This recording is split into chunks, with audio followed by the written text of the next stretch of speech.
just coming out of college, so it's a different feeling, but I enjoy it. So, as the game went on and, I settled in, okay, and none of my jury got took anyway. So, by the way, none of my jury got took.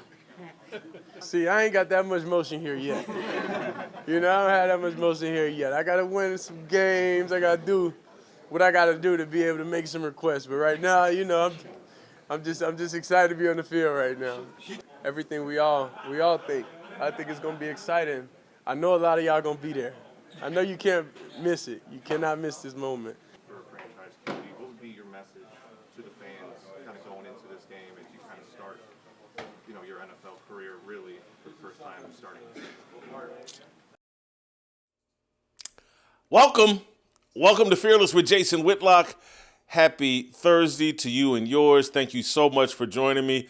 We're going to start the show where everybody's starting their shows these days. Shedeur Sanders is going to be the starting quarterback. He had a press conference yesterday, and I just wanted to give you a taste. And I want to replay it after I give you the context. So, Luke, we're going to replay that here in a second. I just want to give you the context. Shedeur Sanders is a big, overgrown child suffering from arrested development. He can't talk without giggling and laughing. He's childlike. This is who everybody thinks is going to be the next big deal in quarterbacking. We've seen all kinds of super talented quarterbacks from Ryan Leaf to Jamarcus Russell to just, it goes on and on and on. Talented guys that bomb and fail in the National Football League. But everybody is convinced that Shedeur Sanders is a can't-miss prospect. He's a fifth-round draft pick who's suffering from arrested development. He's an overgrown child. Play that clip again. I'm just coming out of college, so it's a different feeling, but I enjoy it. So, as the game went on and, I settled in, okay, and none of my jury got took anyway. So, by the way, none of my jury got took. See, I ain't got that much motion here yet. I don't have that much motion here yet. I got to win some games. I got to do what I got to do to be able to make some requests. But right now, I'm just excited to be on the field right now. Everything we all think. I think it's going to be exciting. I know a lot of y'all going to be there. I know you can't miss it. You cannot miss this moment. For a franchise community, what would be your message to the fans kind of going into this game as you kind of start, your NFL career really for the first time starting this season? Browns are 2-8. Does that look like a guy taking over a 2-8 football team? Does that look like a serious leader of men? Or does that look like a child that can't contain the glee? All the attention's back on me. I got a press conference and there's 15, 20, 30 media reporters here. Everybody, all eyes are on me. That's not a leader. That is an attention whore. That is someone suffering from arrested development. We will get into some other topics today, but we're going to start with Shedeur. Steve Kim's going to join me. There's some interesting things going on with Jalen Hurts that we'll talk with Steve Kim about. There's some I cut out the Bill Belichick deal. We'll talk about Stephen A. Smith and his attacks on Oxford, Mississippi, and racializing Lane Kiffin's job search. We'll talk about that. Jay Skapinac will return after his strong showing yesterday.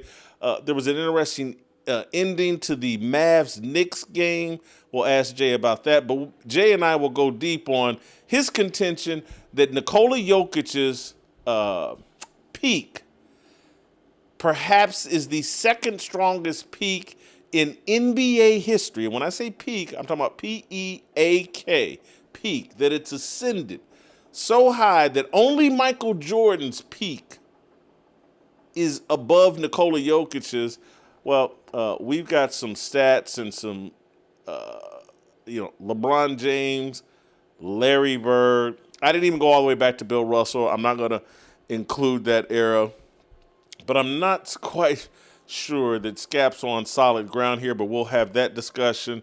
And then I'm going to end the show on a very serious note, talking about some events that happened in Chicago with young elementary kids attacking a pregnant mother who was defending her, I believe, 8-year-old child. We talked about this yesterday on the Harmony Channel. I couldn't keep my composure yesterday on the Harmony Channel. I had never seen the video of the attack until I watched it live on the Harmony Channel yesterday, and I couldn't stop crying. I just couldn't. And so I'm going to follow up today with some comments on that, and we'll do that at the second half of this show. So before you do anything, make sure you hit that 5-star rating on Apple. Make sure you go to fearlessmission.com and become a subscriber to everything we're doing here at The Blaze. I need you to do that. And finally, I need you to make sure you are supporting our primary sponsor, Preborn. Preborn is the organization that supports our worldview that life begins at conception. They do this by providing expectant mothers who are considering abortion. They provide them an ultrasound and introduce that baby's heartbeat and image to the mother while the baby's in the womb.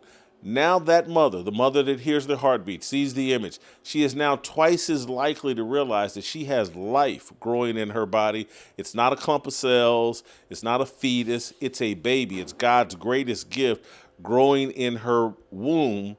And now she's twice as likely to choose life, and that's where Preborn steps in and steps up and supports that woman for up to 2 years during the pregnancy, after the birth of the child. Preborn does amazing work. They've saved nearly 300,000 babies over the course of the founding of Preborn.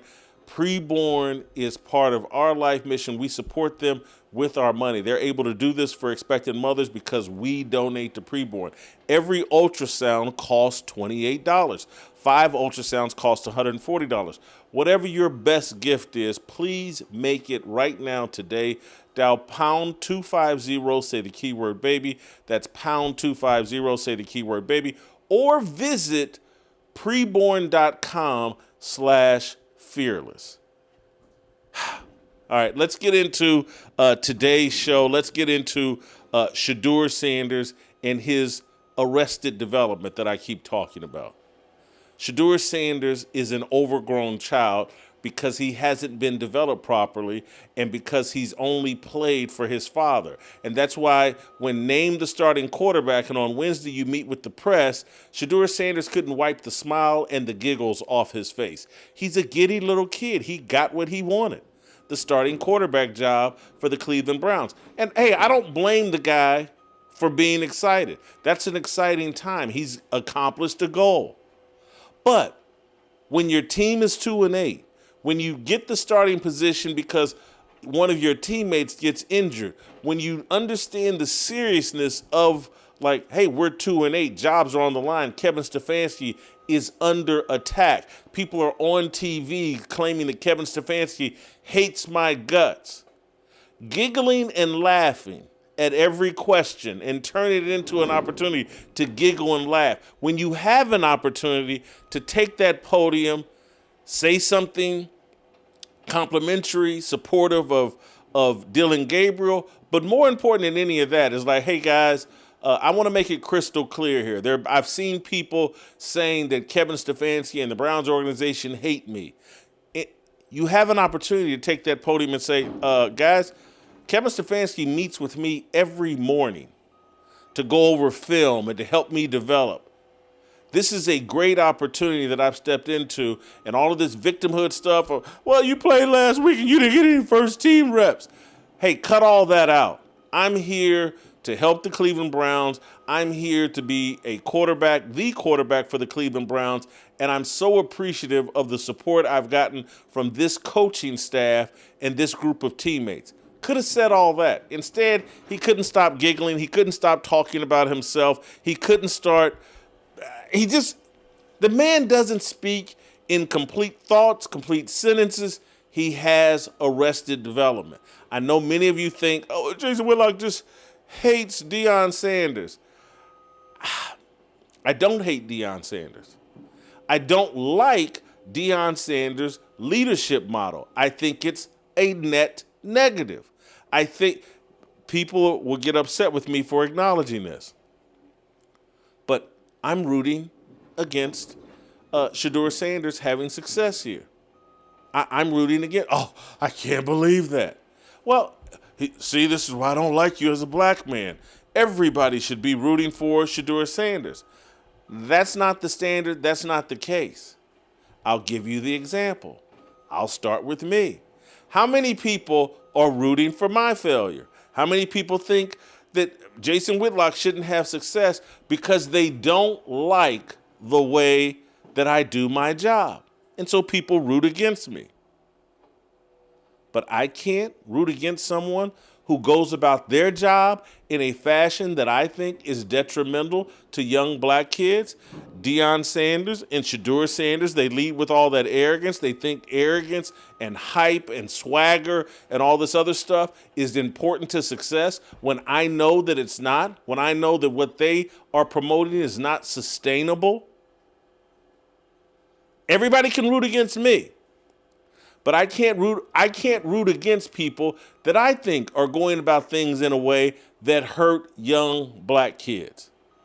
They can root against me because they think my way hurts young black kids, but I can't root against them.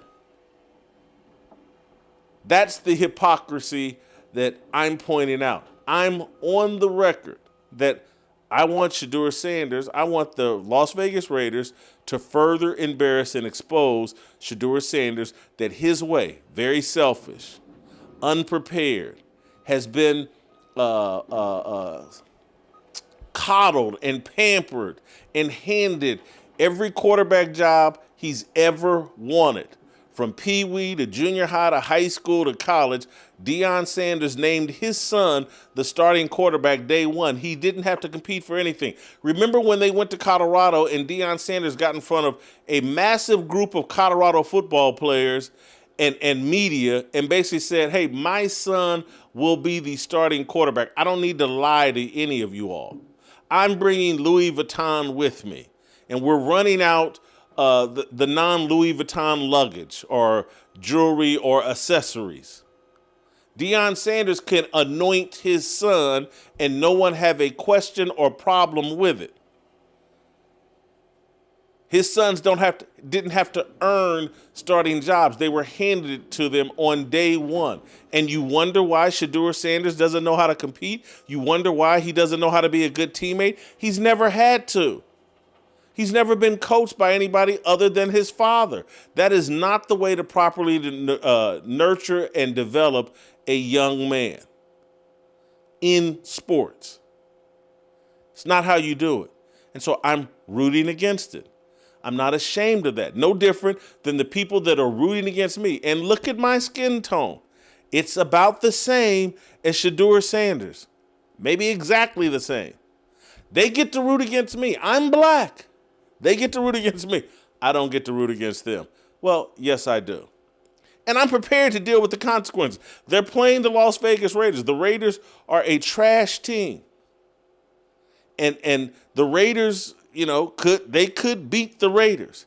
And Shedeur Sanders could have, because the standards are so low. The guy completed 4 of 16 passes for 47 yards and an interception, and people are talking about it was a good debut. He showed flashes. If you remove the drops, if you do this, if you do that, if you dot the I and cross the T and move that decimal point to here or there, Shedeur actually had a very good game. So there are no standards for Shedeur Sanders. If he plays poorly this weekend, well, he only had 1 week in preparation. If Kevin Stefanski had been giving him reps the entire season, he would have played better. Shedeur Sanders cannot fail in their mind, but I'm rooting for it because we'll know what failure looks like.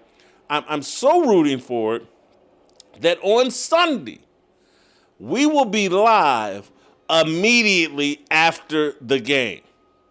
The game kicks off around 3 p.m. Central Time. Game should end around 6 p.m. Central Time. You are not going to have to wait until Monday morning to hear my take on Shedeur Sanders. Whether the guy, if the guy completes every pass and throws 5 touchdowns and leads the Browns to an unbelievable victory, I'll be on YouTube live talking about it, eating crow, and giving you my spin on the game. If he continues like he did it at Colorado, holding on to the football too long, backing up in the pocket for no reason, exiting and moving to the left or the right out of the pocket for no reason, and getting sacked. If Mason Crosby has 7 sacks this weekend because Shedeur Sanders has no idea what to do in the pocket, I'll be on YouTube at 6 o'clock talking about it. And I will give you my honest, fair take. If I'm proven completely wrong and Shedeur Sanders brings all of this life to the Cleveland Browns and looks like the second coming of Joe Montana and Dan Marino and Tom Brady wrapped into one, I'll come on there and eat crow. Very unlikely that will happen. Very unlikely. But if it does, I'll come on and eat crow. But if he does what he normally does, holds on to the football, can't read the defense, doesn't know how to call pass protection, and wants to lean into more excuses of like, hey, I wasn't properly developed, I'll be on YouTube trashing him and trashing all the people that defend him.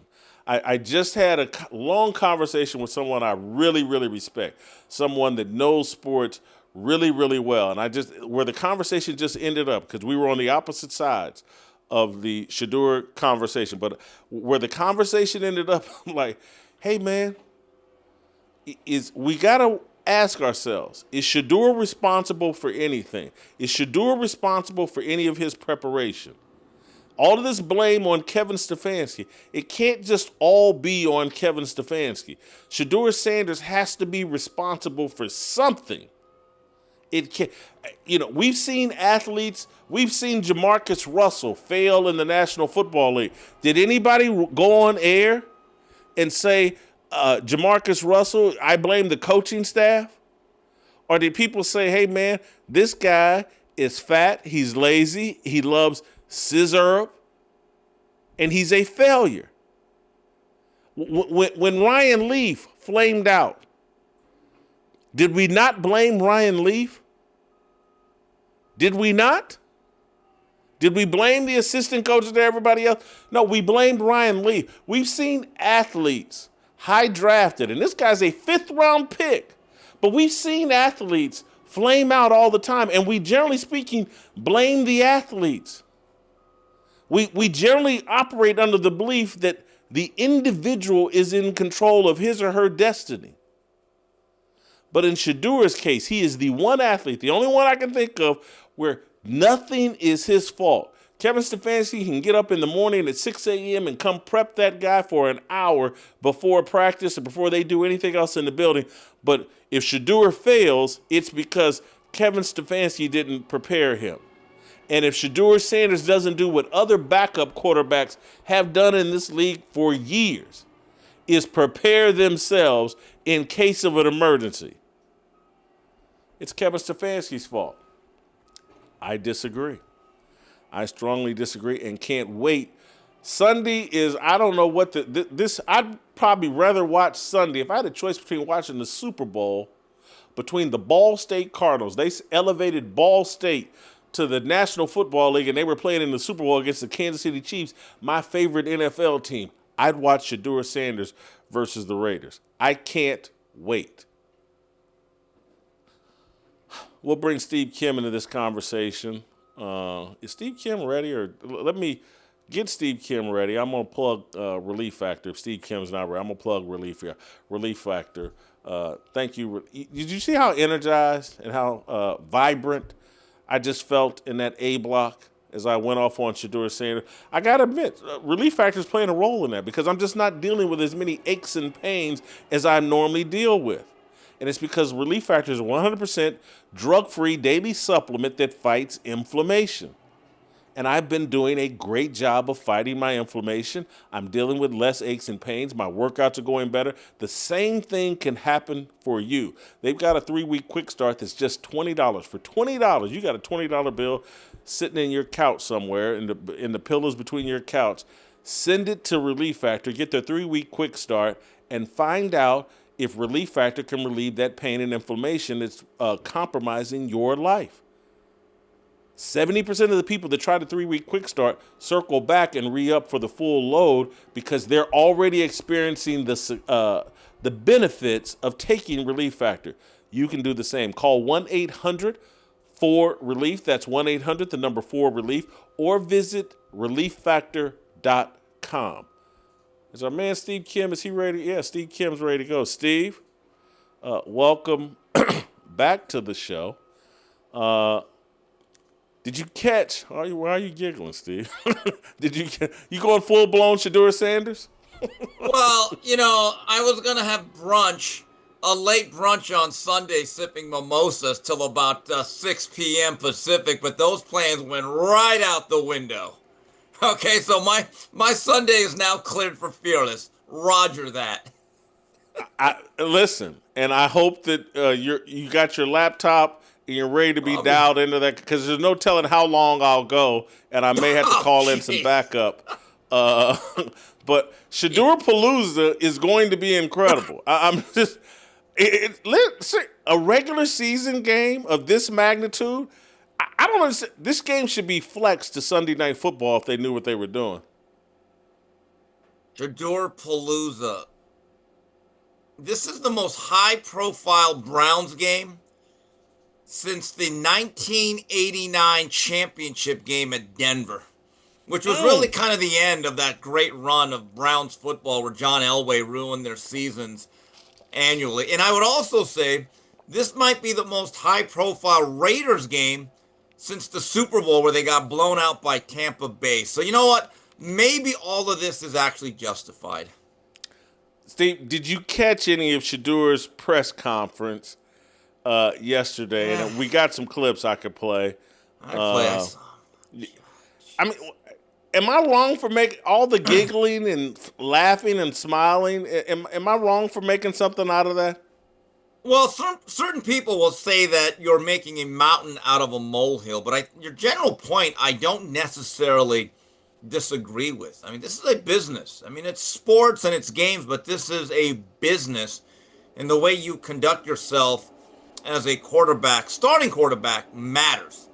Okay, now, maybe that's just the way he is, and maybe this is just the norm. It's very simple, Jason. If he throws for 350 and 4 touchdowns, people are going to laud his behavior and say, man, he's just a loose guy. He just has fun. This is what it is. He's got that all-important swag, right? Okay.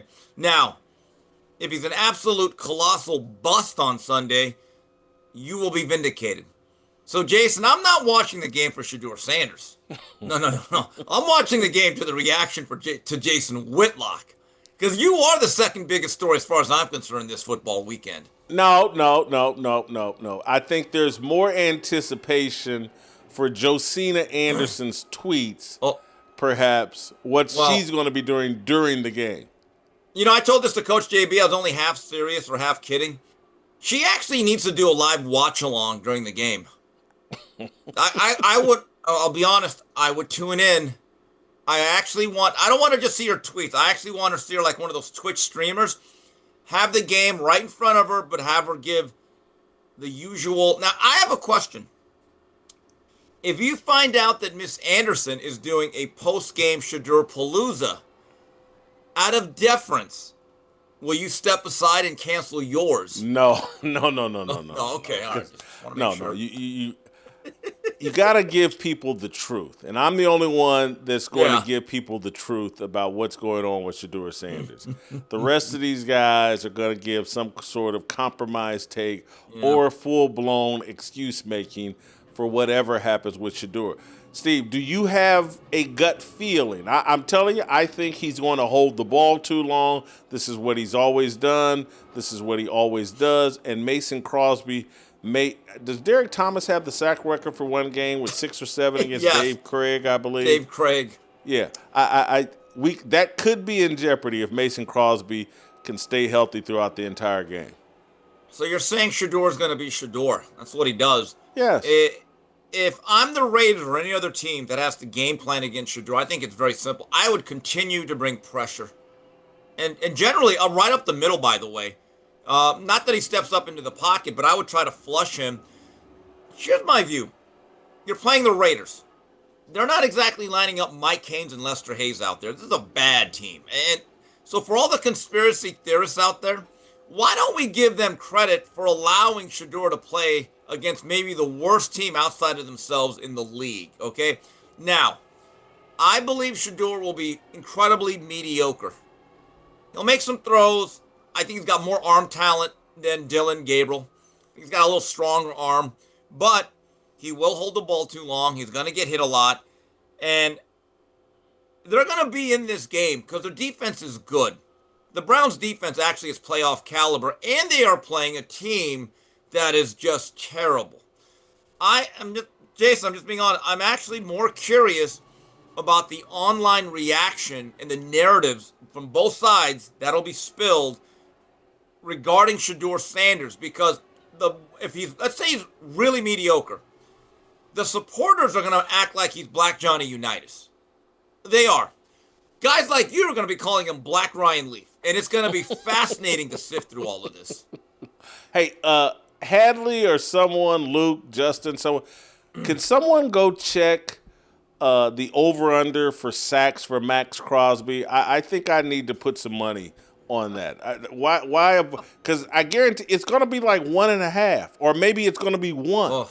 And hop it on that over. Could we find out the over-under for Max Crosby sacks this weekend? I bet you it's 1.5, but it might just be 1. And if it's just 1, even if it's 1.5, I'll be hopping all over that. Steve, I'm gonna put a pin because I want to talk about some other things. So we'll put a pin in the Shedeur conversation. Joe Burrow is going to be back this weekend. Dan Orlovsky is predicting that Joe Burrow is going to start. Let's play SOT number 8. Dan, I'll start with you. I mean, this is a team that, by all accounts, their record makes it very difficult to try to make anything happen in the postseason. Is this the right move for Joe Burrow to come back out there? He's a competitor, so yes, he's going to start. And there's no way that he's practicing fully today if he's not going to start on Sunday. Yep. No Jamar, so that's going to be obviously a challenge. Jamar, remember, 1-game suspension for the spitting incident. Yep. I don't think this defense has given up less than 30 since September. So, it's pretty much the same situation as last year. Is it smart? I'm always of the vein, if the medical staff says he's good to go, can't get worse, and the player says, I feel good, he's a competitor, he's going to go play. Yeah. They're in desperate times. They have to basically win out to get in and even need some help. If Joe wants to play and he feels like he's going to be able to play and the medical staff says he's capable, he's going to go play, I would fully expect him to be the starter.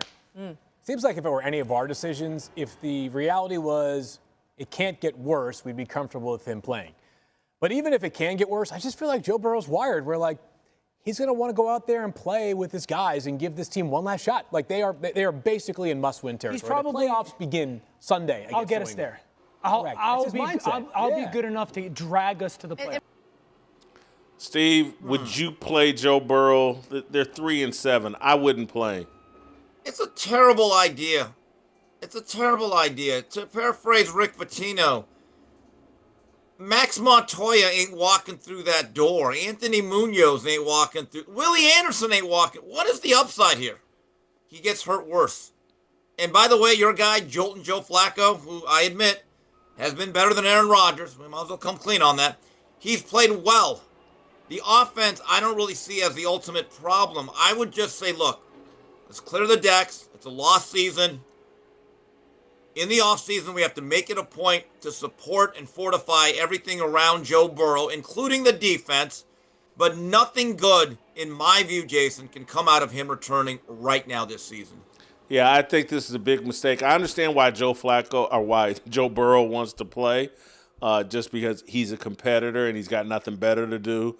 But he does have something better to do. Make sure he's 100% healthy for next season. And I know the Steelers are fraudulent. I know that Baltimore's having a bad season. I know there's a chance. I know that you've invested all of this money in Trey Hendrickson for this year, but Trey Hendrickson hasn't been playing, I don't think, the last couple of weeks. And so I get you pushed all your chips into the table and it's blown up in your face. You paid both wide receivers. You paid Trey Henderson like $30 million for this year. I get it. I punt. You got to punt. Yeah. Sometimes it's no different than me at a craps table in Las Vegas.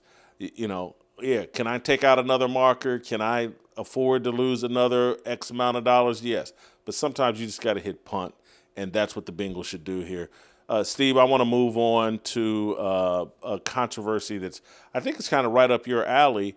Stephen A. Smith, and talking about Lane Kiffin, he ends up taking a dump on Oxford, Mississippi, and playing the race card and saying that Lane Kiffin needs to move on to Gainesville or Baton Rouge, Louisiana, that Oxford, Mississippi is the worst place. Or anyway, I'll let Stephen A. do the talking. Play SOT 7. What? Oh, stop it. Just stop it. Leave that man alone. Y'all leave Lane Kiffin alone. We're not going to do this. We're not going to do this to this man, okay? Yeah, listen, you and I, look, I'm going to bring it home, all right? He's in Oxford, Mississippi. Okay? Let's get this out the way. Now, listen, ladies and gentlemen, I'm going to say, somebody, y'all can't say it. Don't you dare say it, Paul. Don't you dare say it, Dougie. Don't you say it, Shay. Leave it to me. I'll say it. The brothers ain't trying to come to Oxford, Mississippi, for the most part, compared to Gainesville or Baton Rouge, Louisiana. Let's just call it what it is, okay? You look at the job that Lane Kiffin has done at Ole Miss, it's phenomenal. The man has won 74% of his games over the last 6 years. Ole Miss is they're in the picture. They could win a national championship. Lane Kiffin, his personality, his cachet, it ain't Nick Saban he got to worry about. He's got the potential to be another Nick Saban, but it ain't going to happen at Ole Miss. Not for years down the road to come. No. But Gainesville? At the University of Florida, but Baton Rouge, at Death Valley, LSU, that's a different animal. I'm not saying that you don't have black players and stuff like that on the team. Of course you do. You just showed it with Pat McAfee's show. We understand it. But I'm just talking about from a recruiting standpoint, in terms of longevity, establishing a sustained level of success for many, many years.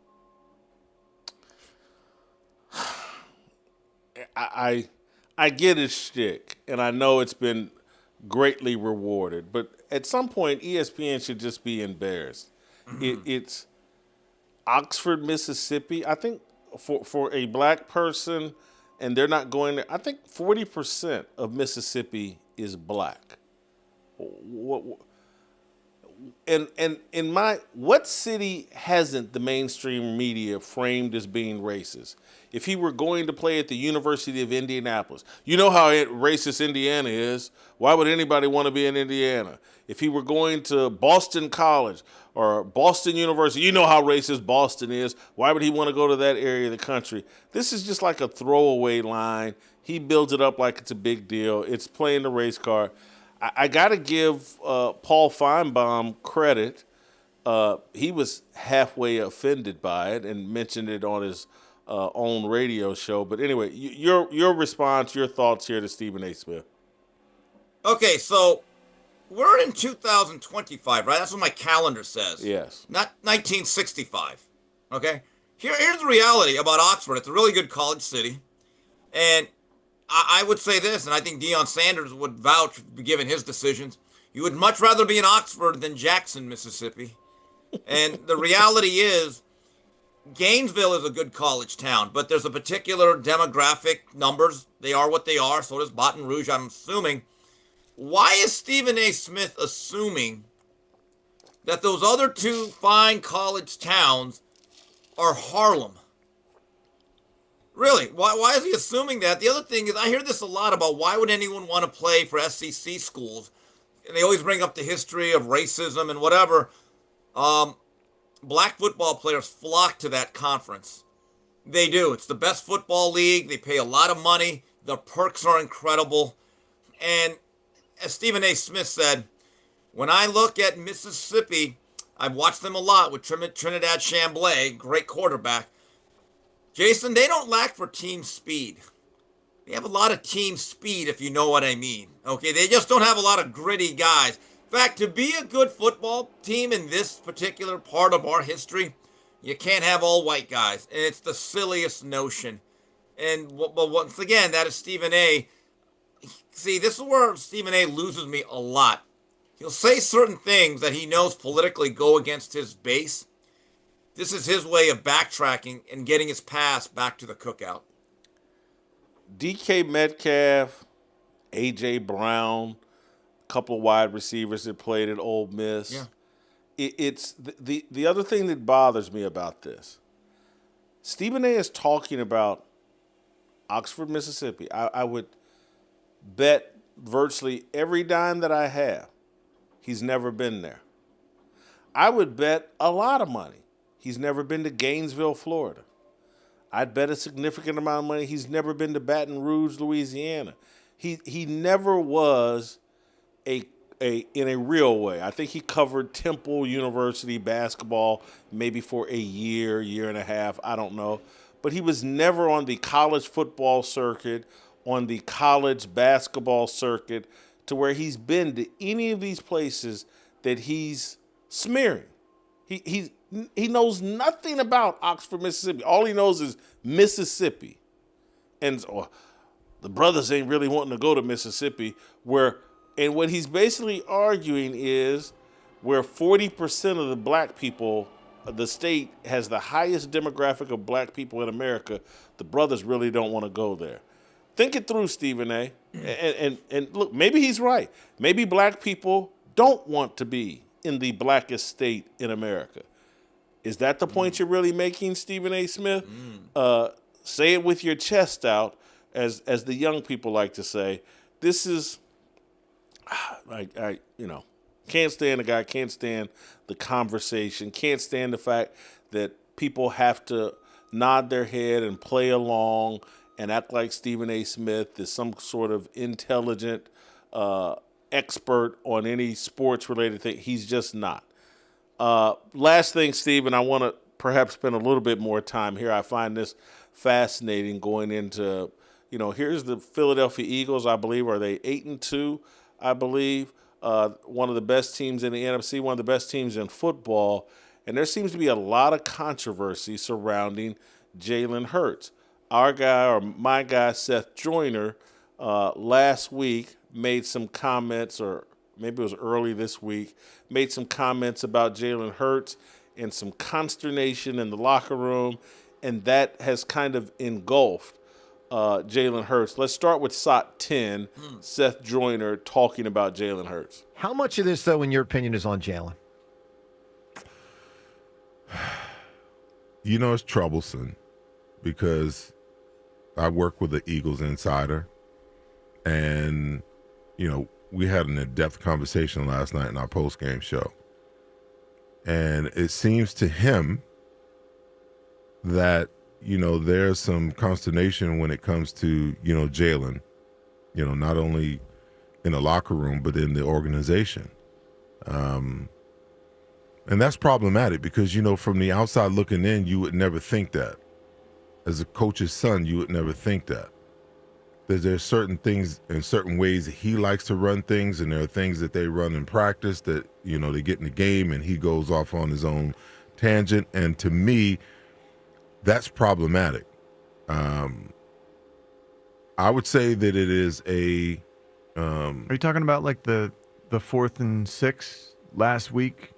Yeah, that. That's and, what we're and that pointing and, and that and other things. I have it on fact that, the interception that he threw in the first Giants game to Flott on the sideline when A.J. was wide open, that in practice he threw that ball to A.J. a few times. You get in the game and you're not patient enough to wait for it, and you throw the out route, and it almost turns into a pick six. Then last week, the 4th down, they're supposed to run the slant. You look, A.J.'s, Devontae's wide open. You got Dallas on the other side wide open, and you're chucking the ball 60 yards in the air trying to, So, and Devontae confirmed that 1 and 11 made the change on their own.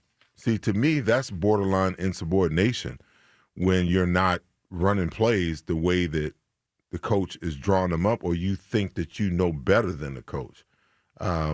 So he bears a lot of the responsibility. I mean, he wasn't great last night. 50% completion for a guy that's been right around 70 all year. And I get it. He got 3 drops. I get it. But that happens to every quarterback. But there are some plays there to be made that he did not make. Yep, that he missed. Philadelphia Eagles are 8-2, and Jalen Hurts is engulfed in partially because of A.J. Brown. But the thing I know about Seth is he's been a big defender of Jalen Hurts. And to hear him say that, his inside information is that not everybody's super comfortable with Jalen Hurts and some of the decision-making, I find it fascinating. What's your reaction, Steve? The word that stuck out from Sirius Seth, insubordination. That is a big, like, wow. Jason, I don't know if you agree with me or not. I actually have sided a little bit more with A.J. Brown in this whole situation. And I get it. He shouldn't be speaking out to the media so often, and maybe some of his antics have turned people down. But I understand his frustration in the sense that this is a Pro Bowl caliber player with a real track record who understands as a receiver, I have to be a little bit selfish for this team to really maximize its effectiveness. Look at the numbers he's put up throughout the years. He's a really good player. I'd say he's one of the better receivers in the game. And all he's doing is out there running around. I don't know if he's running around aimlessly, but if you're practicing a certain play and you get a look and you get the play call and you execute your part and you turn around and the ball's already out, and that happens time and time again, and then it impacts you financially because you're based on numbers, I get A.J. Brown's side. And the fact that Seth, who I think is very, very no frills, he's a truth seeker, right? And he's not afraid to speak his mind. I think that is troubling because when you look at Jalen Hurts, I do not see a Super Bowl winning quarterback this season. Oh, I'm glad you added this season. I was like, what happened this season. last year? Well, no, look, Jason, he looks nothing like that guy 2 seasons ago that nearly won the MVP. It just looks like a completely different guy. Jalen Hurts got asked about this. Let's play SOT number 9, Hurts' reaction. There are frustrations from your teammates or coaches with you. Do you feel like you're open to them coming to you with it? Well, I can't get into hypotheticals of if. Ultimately, it's about coming in here and working and leading and bringing good energy and going out there and showing about how you work. At the end of the day, we come out here we are here to play as a team and to play together and go out there and find ways to win. And so that's where we all have our focus at. So those things haven't been brought to you directly? I don't want to get into that. I know it hasn't, though. How about you personally? Y'all bring it to me. I mean, I think it's a bit of a different thing. Again, I don't want to get into the weeds of anything ultimately. But from a personal level, that's what I was going to ask you about. How do you sort of, I assume you get frustrated at times with certain things. How do you sort of overcome that? It comes with the nature of it. Everybody's going to have an opinion, and I give a lot of respect to those things. Ultimately, we're all here to do the same thing. And so it's about the pursuit of that, and I've always encouraged trying to work together to achieve that. Fascinating. He's going through a different version of something Donovan McNabb went through when he was the Philadelphia Eagles quarterback. And Donovan's problems were with Terrell Owens. And next thing you know, it was kind of a problem just in the locker room, that the locker room kind of sided with Terrell Owens and people kind of turned on Jalen Hurts. Donovan McNabb was seen as I don't know. You know what he seemed like? Just keeping it real. Donovan McNabb remember he was doing chunky commercials with his mom and his dad. I think Jalen Hurts is another 2-parent kid, black kid. And it feels like those guys struggle in the locker room more than the Lamar Jackson types. No? See, I'm surprised. I wouldn't have gone there because I'll make this defense of Donovan McNabb. I thought McNabb did a lot more with a lot less than Jalen Hurts. Keep this in mind. Terrell Owens only lasted a season and about 6 games with Philadelphia. They had that great 2004. They made that Super Bowl run. Terrell Owens made that historic comeback or heroic comeback against the Patriots, and then he blew up his career basically at that point. So, but in all the other years, I remember Donovan McNabb making a lot of Pro Bowls and carrying the Eagles offense that didn't have that many weapons outside, very pedestrian wide receiver crew, and made a lot of Pro Bowls. And I said, man, if you ever got him a weapon, this guy would be unbelievable. And when he got Terrell Owens, they had a great year. So I think it's a little bit, I wouldn't have gone with the whole mother-father angle. I just think it's that Donovan McNabb, unfortunately, never got to a Super Bowl where he won it. He went to 1. See, Jalen Hurts is in an interesting position now, Jason, the way I look at it. When you win a Super Bowl as a starting quarterback and you're pretty good, you get immunity to a certain degree. Because no matter what criticisms are levied, the defense will always be, yeah, but that guy's a leader, led a team to a Super Bowl. But generally that immunity only lasts, or generally lasts for at least a few seasons. It seems to me that immunity is already eroded after 9-10 games, which I find interesting. Let me throw another layer, another log on my 2-parent family deal. Russell Wilson. Why does it seem like the buttoned up Jalen, Donovan McNabb before we found out he had a drinking problem, and now Russell Wilson, Jalen Hurts, and Donovan McNabb?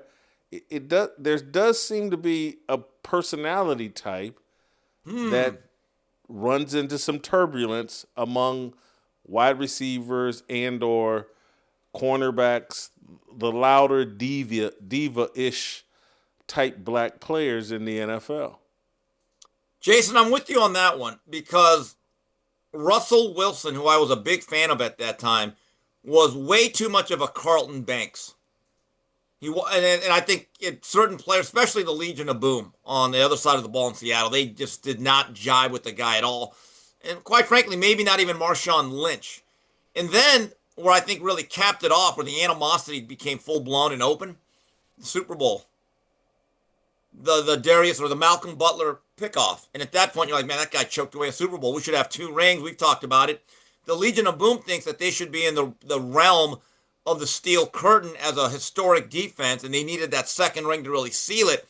And they all feel like not only did you blow a Super Bowl, you took our place in history and wiped it off the map. And then they've been very open, even to this day. There still seems to be, I don't want to say downright hatred, but some animus. So I would agree much more about that dynamic as relates to Russell Wilson than Donovan McNabb. Let me give you the theme here, and it's not a 2-parent deal, but the thing that may tie these 3 guys together is when you're the quarterback and you're making the most money, you're doing the most commercials, blah, blah, but you're not really the horse driving the wagon. Yeah. That's when guys start having a problem with you. And so with Russell Wilson, hey, it's the Legion of Boom, it's the defense. I bet if we went back and looked from 2000, there's a 5-game stretch for Donovan McNabb from 2000 to 2004 where he's playing at a relatively high level and they're winning games at 11-5. 1 year, his record is 7-3, and the next year 12-4. Then he's 13-2, and so these are Philadelphia teams that are winning double-digit games. But I don't think the belief within the locker room was that McNabb was the driving force. We know that's not true as it relates to Russ. I think they think it's the defense. They had a pretty good defense. Wasn't Brian Dawkins? Let me go here and Dawkins, check. Hugh Douglas was out there. Jim Johnson was running a lot of those zone fire schemes. But I will say this, and I am a McNabb fan. I remember watching this freshman year at Syracuse thinking this guy's going to be pretty special. Brian Westbrook was a really good multi-purpose back, right? Can you name one of his receivers, though? James Thrash, very mid receivers. Right. Yeah. Freddie Mitchell. Freddie Mitchell. Todd Pinkston. Yeah. They had a decent tight end in Chad Lewis, but he wasn't like Tony Gonzalez. I disagree. And when you take a look at what Andy Reid did, and he played a part in it, Donovan McNabb was the centerpiece of that offense. And for that era, I thought he made a lot of Pro Bowls when the Pro Bowl still meant something. Listen, I think there's no question, but here's who I think was getting the credit was Andy Reid. That Andy Reid manipulated anybody, because it turned out to be true.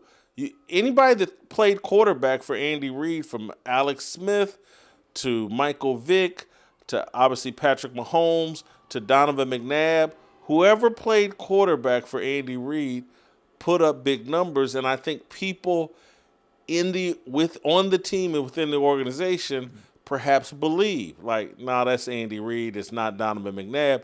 And now if you look at, just add Jalen Hurts to that dynamic, that, hey, it's Saquon Barkley, hey, it's the receivers, hey, it's the offensive line, hey, it's the defense, that when you're making all the money, or a lot of it, or most of it, more than everybody else on the team, you're getting all the credit, and the guys in that locker room don't feel like, hey, you're the actual guy, and this is particularly true among black players, they turn on you.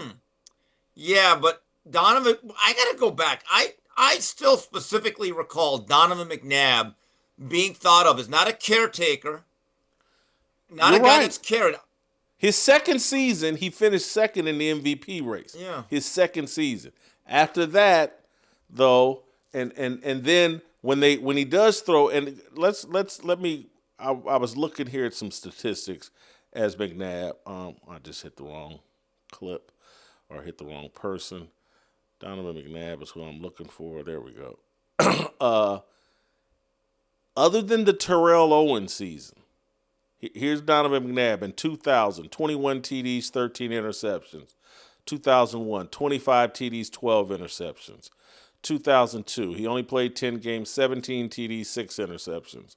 2003, 16 TDs, 11 interceptions on a 12-4 team. And then in 2004, when everybody's like, hey, we got to get Donovan the weapons, they get Terrell Owens, 31 TDs and 8 interceptions. Before that, he had never thrown for more than 25 TDs, and after that, the most he ever threw for was 23 TDs. There's only one season where he really put up superstar-type numbers, and they credited Terrell Owens for that, or his addition of Terrell Owens, and Andy Reid's ability to make magic. Jalen Hurts is running into a problem that Russell Wilson ran into and Donovan McNabb ran into. This is a situation, and again, when I see someone like Seth Joyner kind of confirm me that there is an issue here, this is a bad sign for Jalen Hurts. No, it isn't. And by the way, there is clear evidence, because our eyes work. That offense isn't good. And they have a championship-level defense. They've won 2 games against 2 pretty talented teams where they gave up, I believe, under 10 points or something like that. I'm like, wow. So I remember 2 years ago, or a couple years ago, the Eagles at one point were 10-1. And this was the year after they lost to the Chiefs in that one Super Bowl. They got blown out by the 49ers at home, and then they absolutely fell apart, and they lost in the first round of the playoffs to the Buccaneers. Pretty lopsided game. I'm just wondering if we're headed towards that same arc, because they're putting a lot of pressure on that defense. But Jalen Hurts, it is clear, and we've had this debate before, he's a really good game manager who's perfect for what they do. But any discussion of him being an elite top 5 quarterback, it's over, at least for now. Steve, I'm going to let you go. Gear up and prepare for the Shedeur Palooza on Sunday night. I can't wait. We'll see you then. We got to keep it moving. I want to remind you all to go to fearlessmission.com, become a subscriber to everything we're doing here on Fearless, everything we're doing at The Blaze. If you subscribe today, you can save $20 with the promo code Fearless. If you want to support me and what we're doing here, it's the best thing you could do. Go to fearlessmission.com, promo code Fearless, get $20 off your annual subscription. Is Skap ready to roll? Because I'm ready to roll with Skap.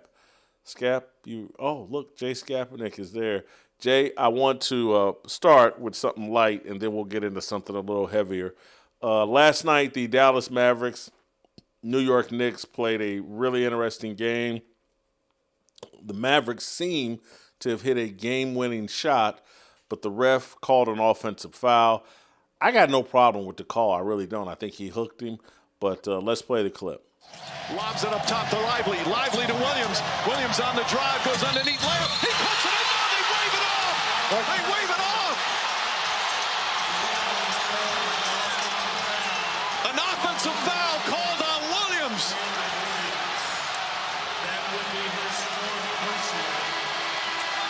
What a call here at the end. Williams had a clear path going in using his speed.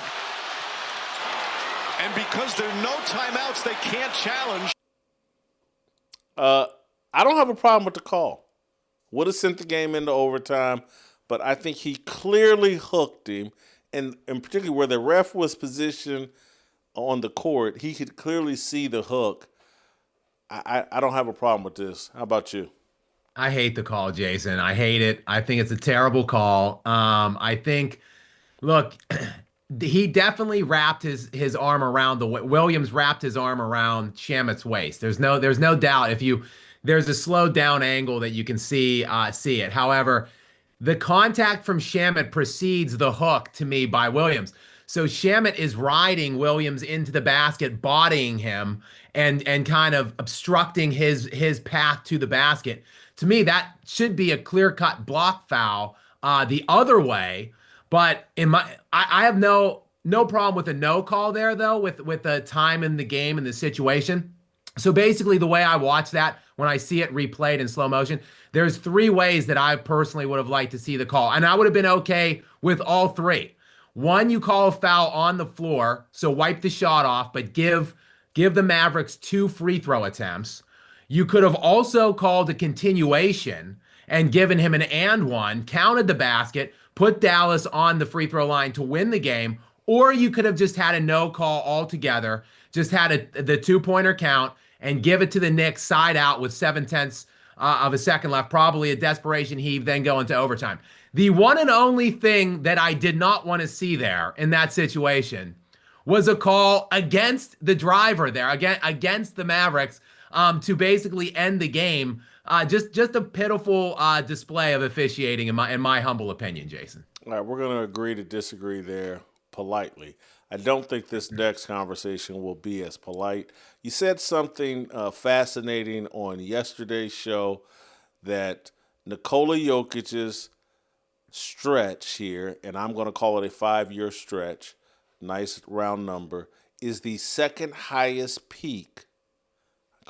Second highest peak in NBA history.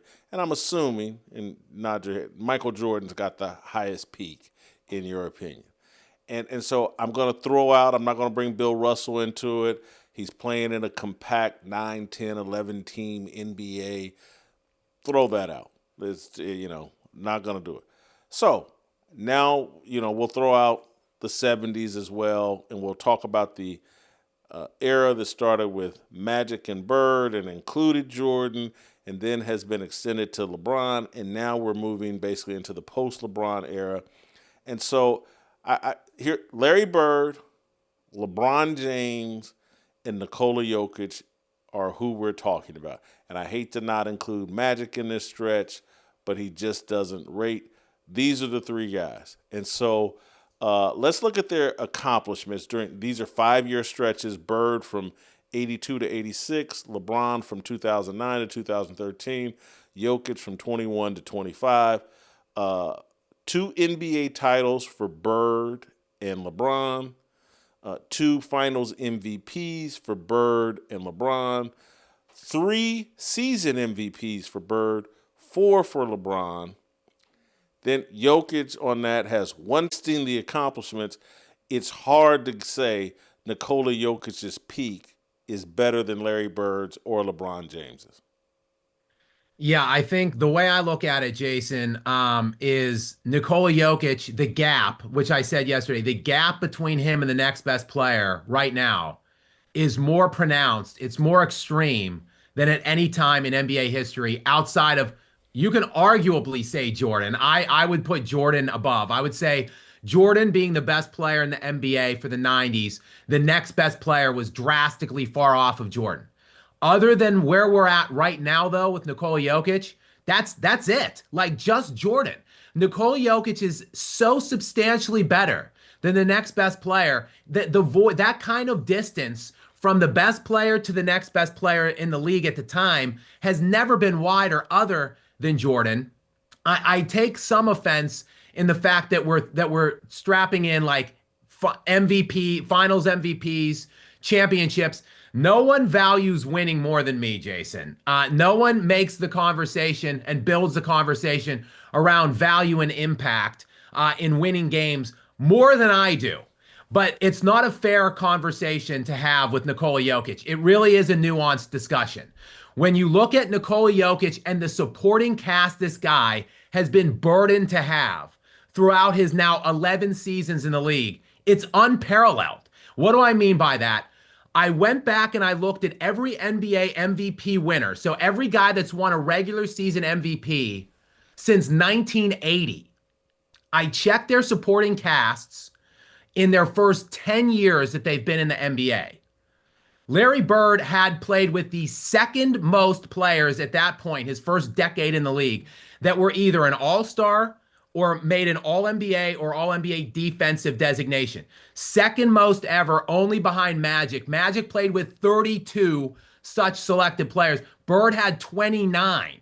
When you look at Michael Jordan, he's on the low end of the scale. He played with only 9 guys, or 9 times he played with a guy that was an all-star, All-NBA, or All-NBA defense.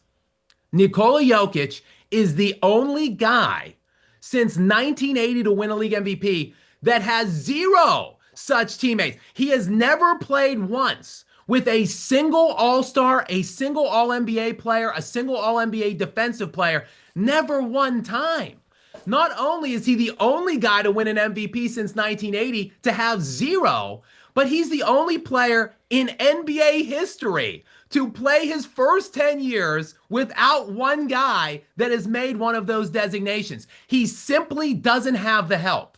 And unlike LeBron, the coward mercenary that he was, when he crawled on his hands and knees to Dwayne Wade's team and built this super team with a top 5 league-wide player in Wade, and they recruit a top 15 league-wide player in Chris Bosh, Jokić has just stayed put, kept his mouth shut, and kept playing at this ridiculously unmatched level. And he somehow, some way has managed 1 title.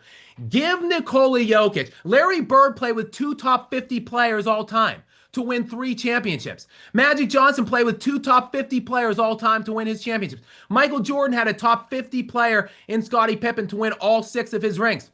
I'm not even asking for a top 50 player for Nikola Jokić. I'm saying, can he get 1 single all-star? And let's see what this guy can do. I think if you gave Nikola Jokić the supporting cast that LeBron James has had in LeBron James's streak, which you've pointed out, Jokić would have won far more than LeBron James.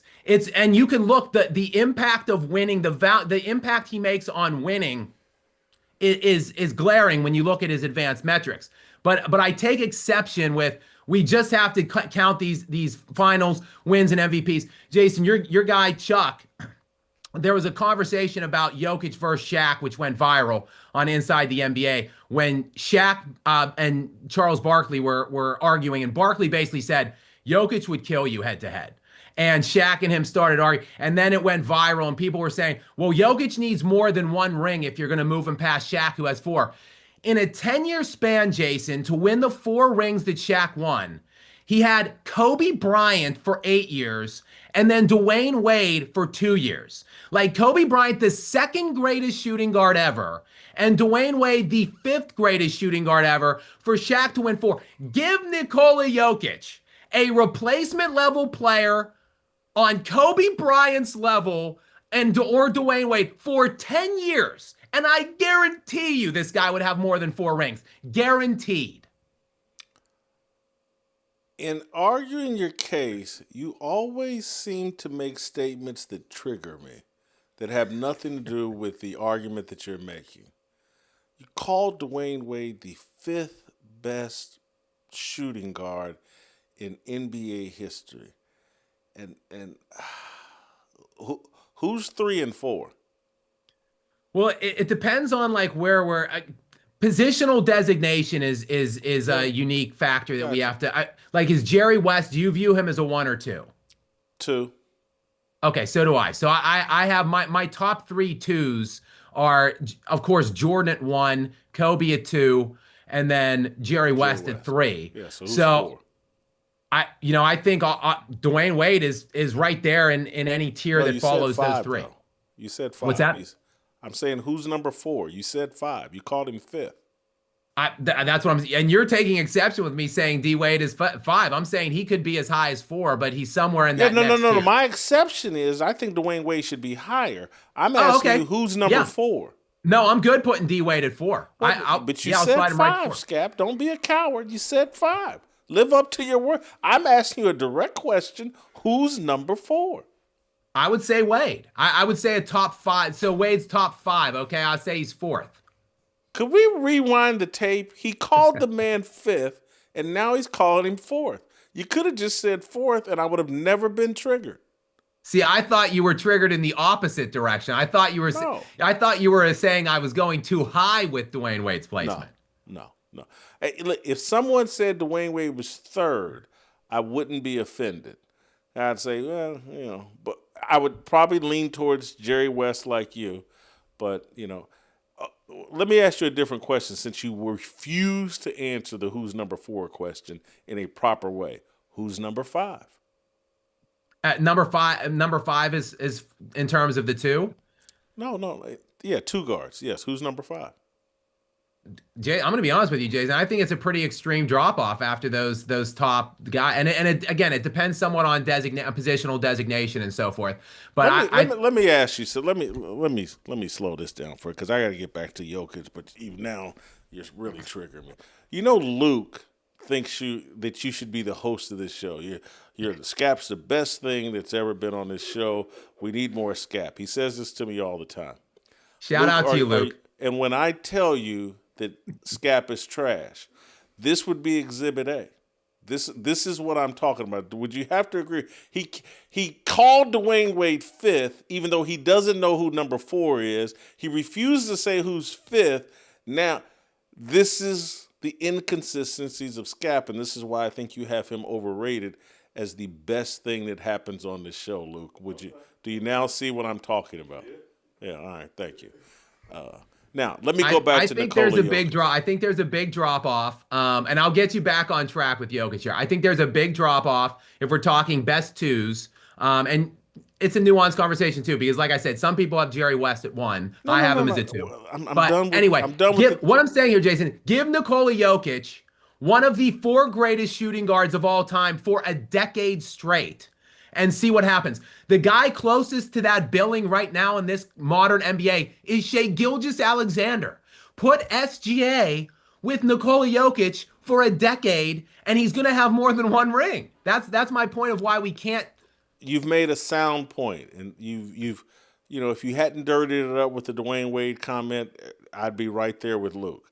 But now let me push back on your argument because I agree with you. You've made some nuanced points that are like, hey, he hasn't had enough support. I knew you were going to go there. And I think it's a legitimate argument. My deal here as it relates, and so I'm going to eliminate LeBron James from this conversation, and I really think when we talk about peaks, and you can still have LeBron ranked higher than Nikola Jokić if you want to. And I'm talking to the audience out there. But in terms of peaks, I think where I would really push back is with Larry Bird. And I know he had Kevin McHale. I know he had Robert Parrish. I know he had Dennis Johnson. I know he had Danny. I know he had a lot of good Bill players. Walton 1 year. It was 6th man of the year. Yeah, Bill Walton. Yeah, I get it. The degree of difficulty in the Bird era, during the Magic Bird era, during the Magic Michael Bird, Isaiah Thomas era, the point that you're saying, this gap between Nikola Jokić and everybody else, I think is actually an argument against Nikola Jokić. I think that Larry Bird and Magic Johnson And Michael, they faced, and particularly Michael early in his career, they faced more resistance, more players who could meet their level of competitive fire and want to and desire to be great than what Nikola Jokić is facing. And he's playing in an era where a lot of guys don't care.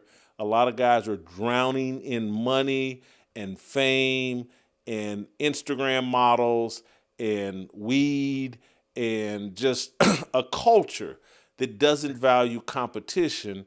And so I just watched a video where Lawrence Taylor was talking about why he'll never move off Joe Montana as a better quarterback than Tom Brady. And he's not slighting Tom Brady. He's just like, hey, man, when Joe Montana was out there, it was the Crips and the Bloods. And we really went at each other, and Tom just didn't face that level of resistance. That would be my argument for Larry Bird. He faced more high-end, super competitive resistance than Nikola Jokić in a league that doesn't allow real physicality, a league that launches three-pointers, a league that night in, night out, guys are looking for a reason to load manage more than they are to go out there and pound each other and, be in a real competition. That would be my pushback. Yeah, and Jason, look, there's no bigger critic of this era than me. In fact, when I started watching Nikola Jokić like 4 or 5 years ago, really watching him from a nightly basis, I was watching him as a way to make fun of this era or be critical of this era, because my shtick, pretty much, my belief is that this era stinks, and it's highlighted by all of the factors and things that you just brought up there. So I actually was watching this slow, unathletic, overweight-looking white guy that's destroying this league.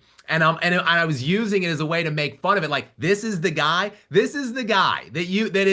is destroying this era that you want me to believe is the greatest era of all time. But a funny thing happened, though, as I was watching him and watching the games night in and night out, and I just really came to appreciate this guy's level of unparalleled dominance. Jason, he averaged the cleanest triple-double ever last year. 30 points per game, 13 rebounds, 10 assists. He became the first player in league history, think about that, to finish top 3 in points, rebounds, and assists for a single season. No one had ever finished top 10 in all 3 of those things before. He finished top 3, and he was 3rd league-wide in steals. To suggest that he could be better this year would be absolute lunacy. I would have slapped you in the face had you suggested that coming into this year. He's much better this season than he was last season. When I look at these advanced analytic things, which again, no one makes fun of those more than me, at least over the history of my lifetime. These acronyms that no one knows what the hell they are or what they mean, PER, BPM, VORP. Like, when you really look at them, though, Michael Jordan was the undisputed king of those advanced metrics. Despite the fact they were created, in my estimation, to talk LeBron up, Michael Jordan has been the career leader in PER, BPM, win share per 48, like, for his entire career since he stepped foot. LeBron James has never been able to eclipse Jordan in any of those things. Nikola Jokić right now is the career leader by a large margin over Michael Jordan for the top spot ever in BPM, PER, and win share per 48. Like, the BPM in particular is nuts, Jason. It's outrageous. Google right now, just do a little cursory search while I'm talking and look at single season BPM leaders NBA history. Nikola Jokić has 6 of the top 9, 5 of the top 6. Like, Shai Gilgeous-Alexander right now is in the midst of a historic season. He's sitting at 13 box plus minus. It would be higher if he holds it at 13. It would be higher than every season Jordan ever had. Higher than all but one season LeBron James ever had. That's how good Shai is right now. It's 7th all time. Nikola Jokić has 5 better than Shai's season this year, including this year where he's sitting at 19. Think about what I'm saying. Shai is 7th all time right now at 13 this season. Jokić is at 19. That's how much better he is than Shai Gilgeous-Alexander. It is a substantial void. Even in Jordan's peak, I don't know that he was quite this much better than every other player in the NBA. And it's just a shame that he doesn't have the requisite supporting cast, because now it has to become this nuanced conversation, because he's not going to have the win totals and the championships that you want to see to have a guy in this conversation.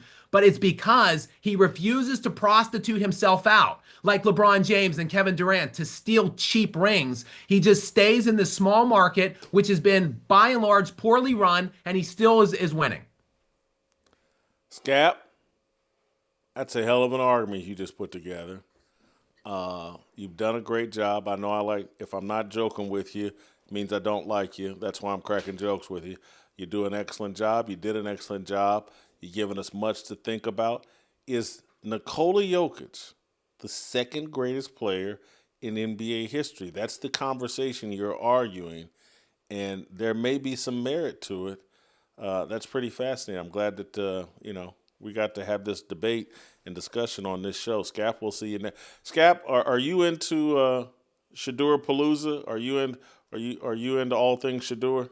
I love the NFL as much as the NBA. I follow it as much. So I thought it was laughable, the racist conversations which were percolating around Shedeur and why he's getting a bum rap. He was abysmal in that when they put him in last week. It was pathetic to watch. I'm eagerly awaiting. I'll have the popcorn ready to watch this week and see what he can do, if he can do anything better than he did last week.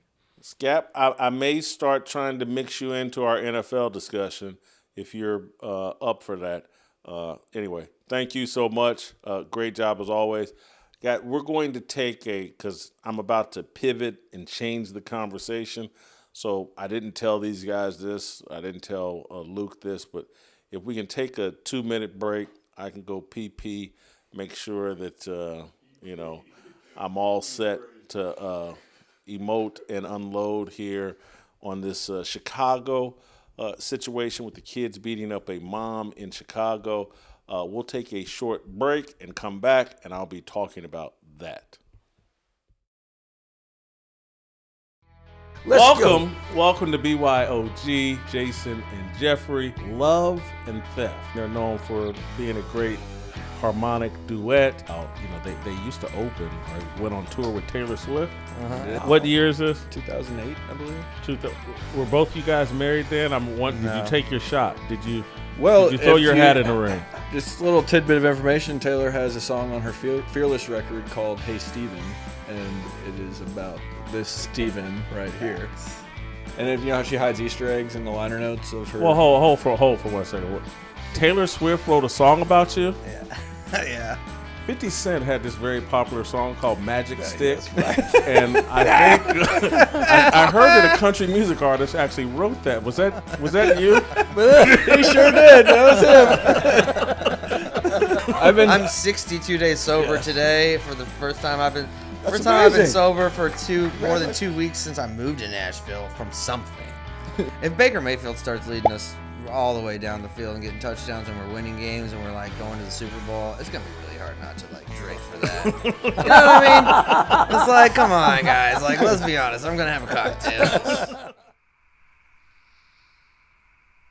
I've been selling my stuff, hustling eBay, PlayStation car parts for little or no pay, so I can sit out here and watch the Titans play.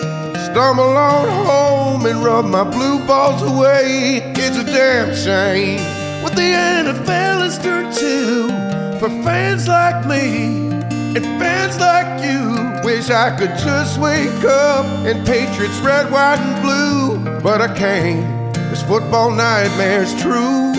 Living in a Madden world with Lombardi soul. These cowards bound to feminists, Lord knows they all just want to wear pantyhose and control what you think. Want to vex you and mask you, and they don't think we know that they drink Bud Light too. Cause these players don't hit, might as well have limp wrists. Cause of these cowards bowing down to feminists.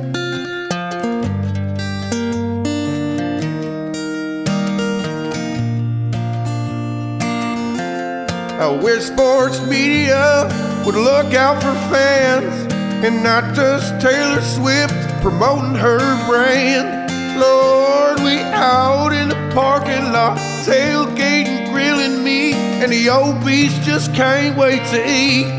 Well, God, if you're a referee and blind as a bat, Roger Goodell should grow a pair and give you the axe. We had Derrick Henry, we played ground and pound, but the idiot Titans chased our king out of town.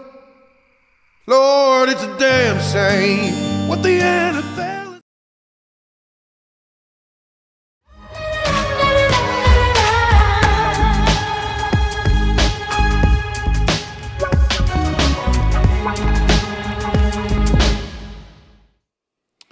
All right, welcome back. Jason Whitlock here, your host of Fearless. We're going to transition the conversation to something far more serious, something that I unpacked yesterday on the Harmony channel, and I was so shaken by what I saw that, we had Anthony and Virgil and Shamika on. I had a conversation with Pastor Brooks, Corey Brooks from Chicago, about it. This group of young people, elementary age kids, that jumped a 33-year-old mother who appeared to be pregnant. They were trying to beat up her 8-year-old son and or 9-year-old son, 9-year-old son, and it just escalated, and the violence, just seeing young people being this nihilistic, this violence, seeing them repeat the behavior of what is promoted in hip-hop music, what is promoted on podcasts, what is promoted in movies and television, to see them repeat that behavior.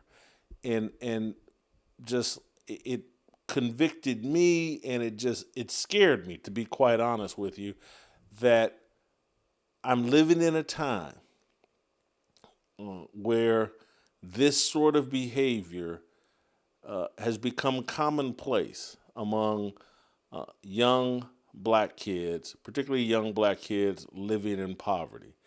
And then as I'm sitting there thinking about this, like, it's all predictable. No one should be surprised that kids have turned this nihilistic. They've been denied fathers.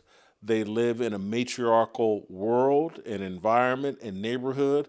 They live in a world that has promoted degeneracy, that has promoted music, mainstream music, that celebrates this type of behavior.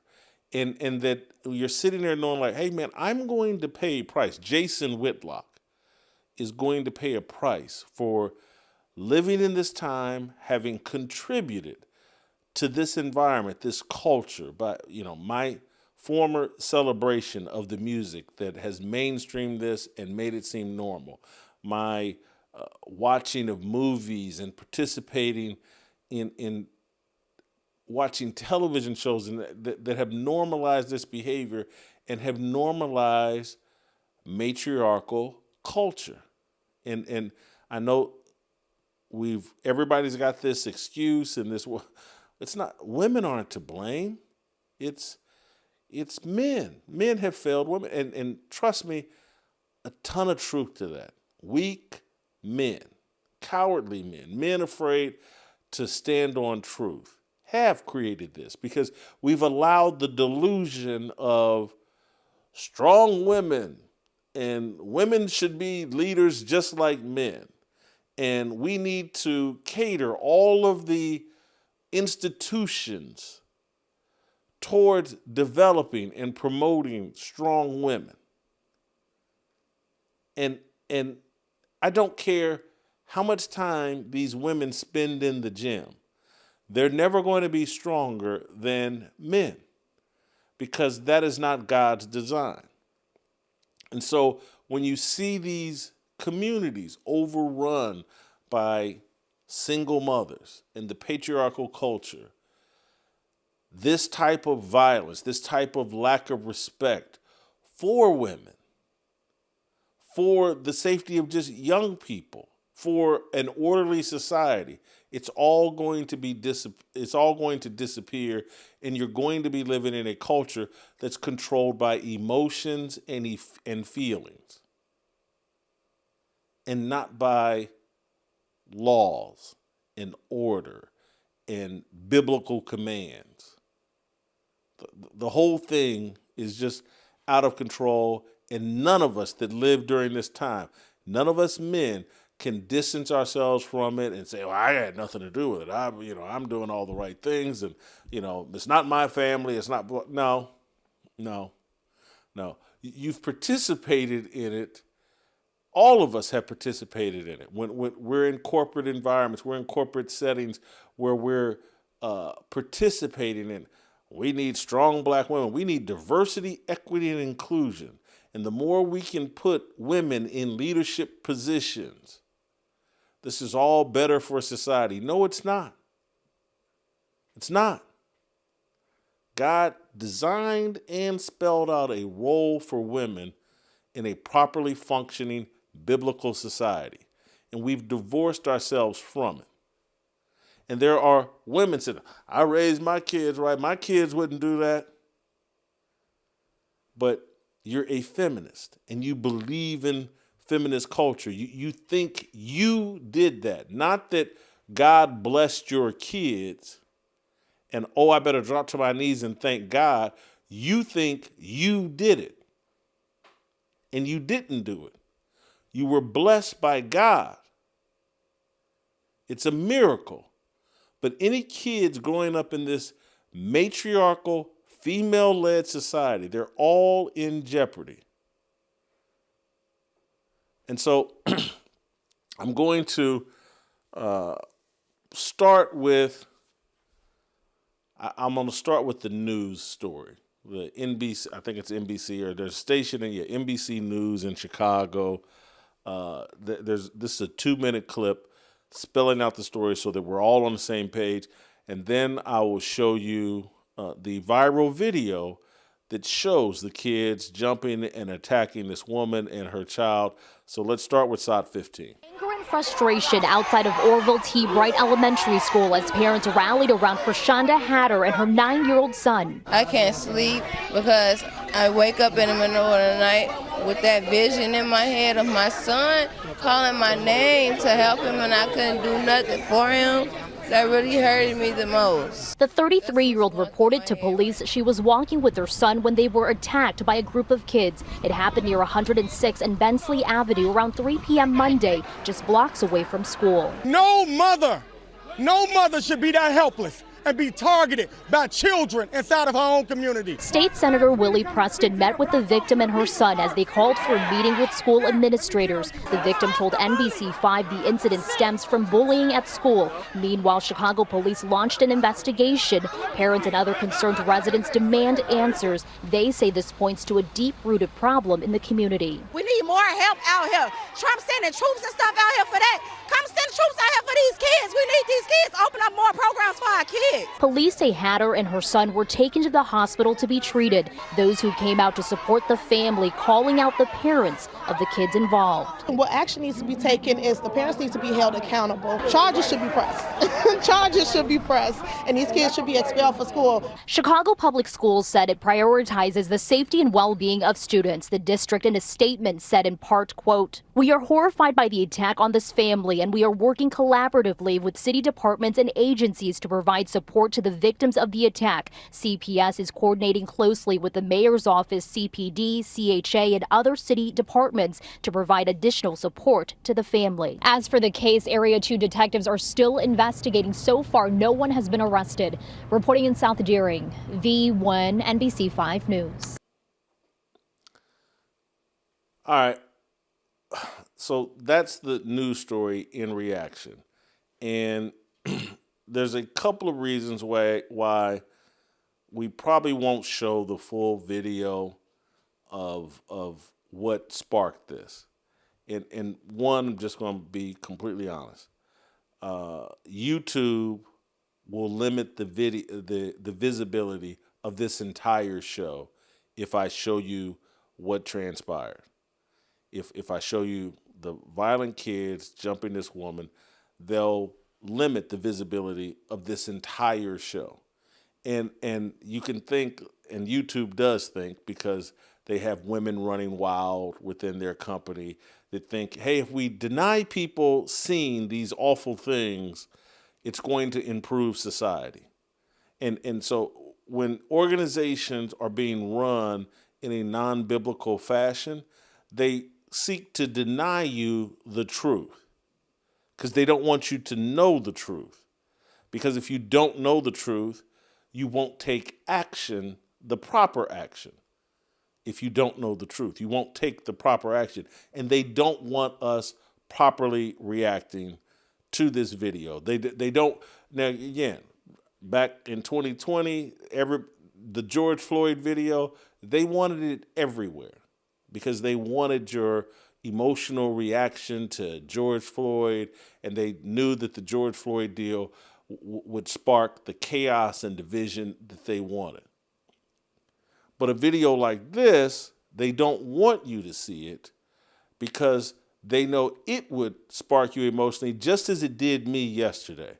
I watched the video. I hadn't seen it before we aired it on the show, and it instantly sparked me to tears. I was so devastated, like this is where we've reached, and this is how depraved kids have become. This is what we've allowed.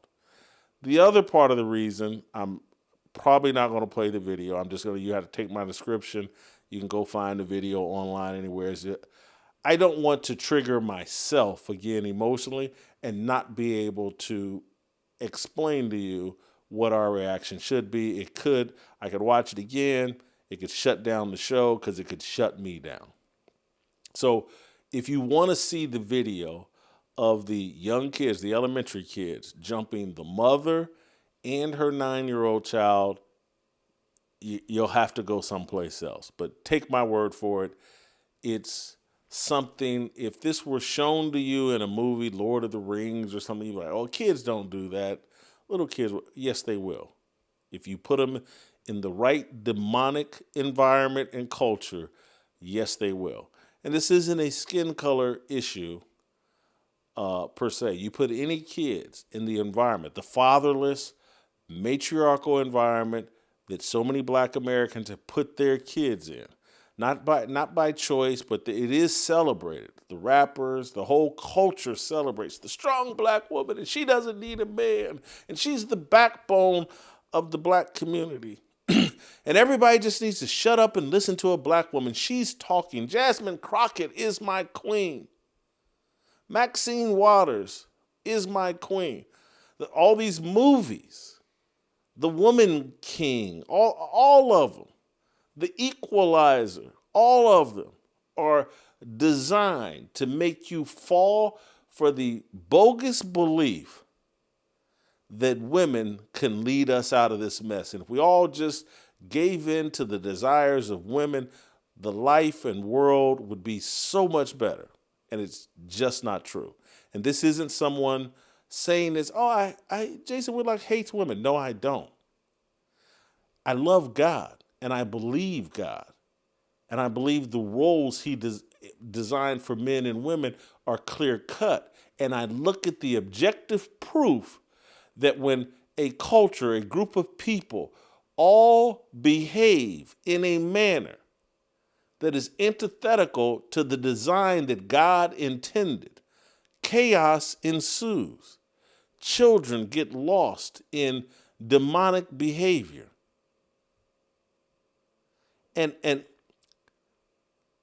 where I want to start and how this is relevant to our show and what we do here. Have you heard one NFL athlete, one NBA player utter a word about this video from Chicago? Has Colin Kaepernick uttered a word? Has Barack Obama uttered a word? Are there protests? Is there Chicago Bulls, Chicago Bears, anybody saying anything about this? And you have to ask yourself why.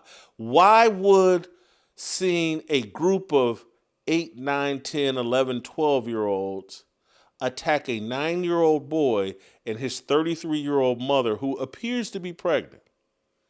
Why wouldn't that trigger any of these athletes, any of these so-called activists? Why isn't Jasmine Crockett talking about this? Like, this is one of the most reprehensible things I've ever seen. But George Floyd, a 44, 45-year-old career criminal, strung out on drugs, who for 20 minutes fussed and fought and argued with police. That provoked an outrage that like we've never seen, that provoked President Joe Biden, to say he's George Floyd, this career criminal drug addict, led a more impactful or had more impact on American culture than Martin Luther King, which is untrue, but it's damn near true. But seeing children act like a pack of wild animals preying on a woman, a mother, and her 9-year-old child provokes nothing. Complete and utter silence. No one taking to Twitter. Where's Eton Thomas?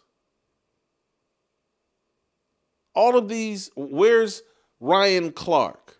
Where's Malcolm Jenkins? All the people that hustled the NFL out of millions of dollars so that they could overturn the criminal justice system because they have so much concern for black people because George Floyd died of a drug overdose while Derek Chauvin was kneeling on him.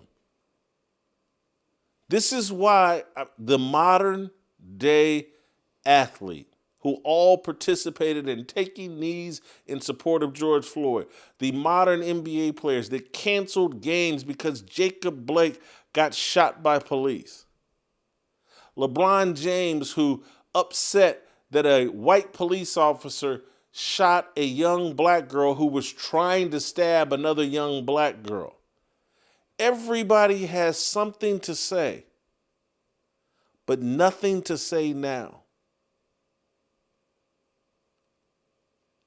We should be very bothered by this. And this is why we should be ignoring athletes while celebrating the things they can do on an athletic field. But these aren't people to be taken seriously. They're not thought leaders for the most part. They're not. And they don't have real courage because their courage is all diminished by their love of money. And they know that if they went out here and took a real position on like, hey man, we got a problem here in the black community, this fatherlessness, this belief in a matriarchal culture is killing and destroying our young people. And if you fear God, you know that you're going to pay a price. I honestly believe, and this is why I just couldn't help but cry yesterday. I'm not sure if there's anything I can do or anything that I'm perhaps willing to do at this point that can save me from judgment over living in this society at this time and having participated in the degenerate behavior that I used to participate in my younger years. I don't know if I have time or if there's anything I can do to save myself from God having very serious questions for me on my judgment day.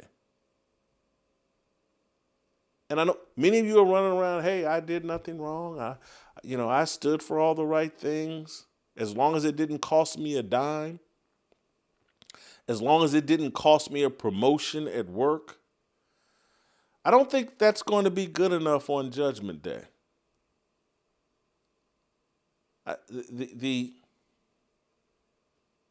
hypocrisy and cowardice of modern athletes, modern influencers.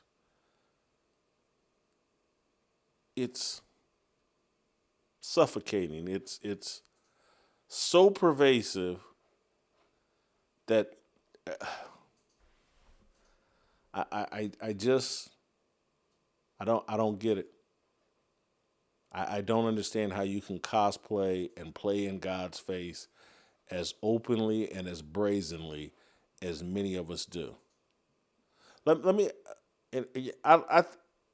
RG3.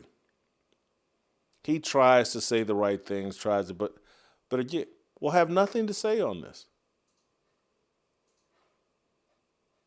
You know, and I'm not even trying to single out RG3. I'm trying to call out all of them.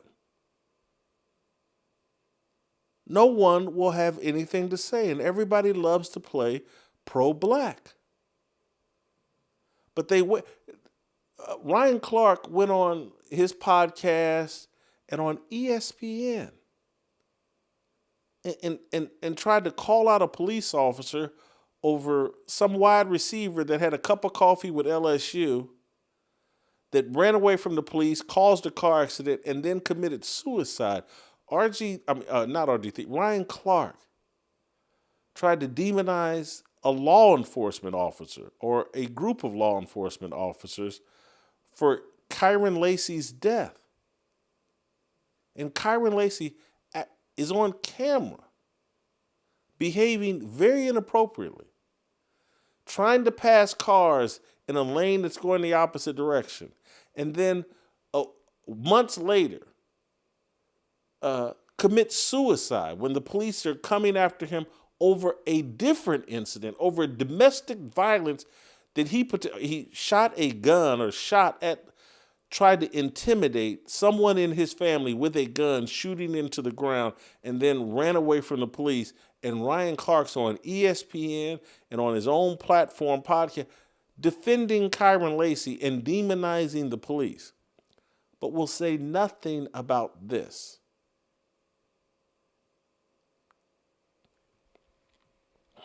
It's hard for me to take these guys seriously. It's nearly impossible. Nearly impossible. So we'll end the show there. Wanted to get that off my chest. Go look up the video yourself. Ask yourself, what should we be doing to try to prevent this from ever happening again? And the first thing that I think we need to do is to acknowledge matriarchal cultures do not work. Just admit that this whole belief that strong black women are going to rally us, and if we just empower them, and if we just make sure we don't do anything that irritates the black strong woman, that will fix our problems. It will not. It will accentuate our problems. It has accentuated our problems. And that is not hate. There is no culture led by women that is successful, that will not be plagued with a nihilism and an out of control, godless energy. There is none. Men were given the responsibility of leadership, not by me, not by you, but by God. And any group of people in denial of that is a doomed group of people.